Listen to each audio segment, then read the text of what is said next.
Hello everybody, I hope this finds you well. I'll update you today around our system pressures. I'll cover off the COVID numbers and give you some additional information about where we are in the pandemic and what we're facing as we go into winter. In terms of the numbers, today we had 495 new cases reported yesterday. The previous 2 days were around 390. But bear in mind that at the peak of the last rise in COVID numbers, we had 1,304 new cases. So we are trending down, we're going in the right direction. And inpatient numbers are also now trending down. Again, they were away over 130, 136, 138 a few weeks ago, now down at 118. So they're going in the right direction. But I know it isn't easy for everybody because we've still got the pathways for COVID. And we're still obviously trying to treat as many urgent other patients within our system as well. And we've got that backlog of demand. People are calling it incubated demand, but we are seeing a lot of people coming through the system who normally would have presented earlier in their disease pathway, and that gives additional challenges for staff.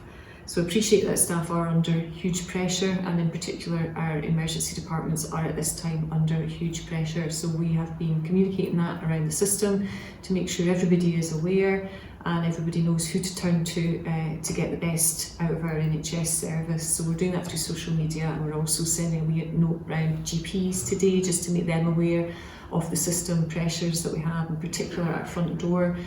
Wishaw was very, very busy last night. And just want to commend staff, including Anne Leach and her team, who rose to the challenge, but very difficult situation with a lot of people needing to be seen in our emergency department. And as I say, it's a bit of a perfect storm. Number of people coming forward now for care and treatment who probably should have come forward earlier in normal times, not blaming them, but that's the reality of the situation. So we've got a bit of catch up to do there. So lots of communication around that and lots of support for our staff. But I do appreciate the pressures on staff, particularly at our front doors and across general practice, who really are the front door of our NHS service.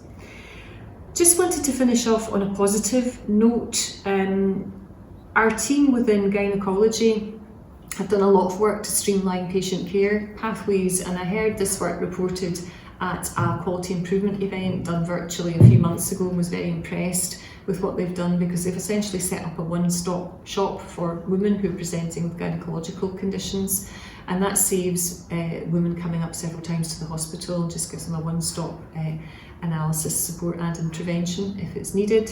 And that service was shortlisted for an award within the BMJ, which will be considered this evening. So good luck to them, and I hope they do well. Even if they don't win the award, they've done fantastically well to be shortlisted, so huge congratulations to them. Thank you.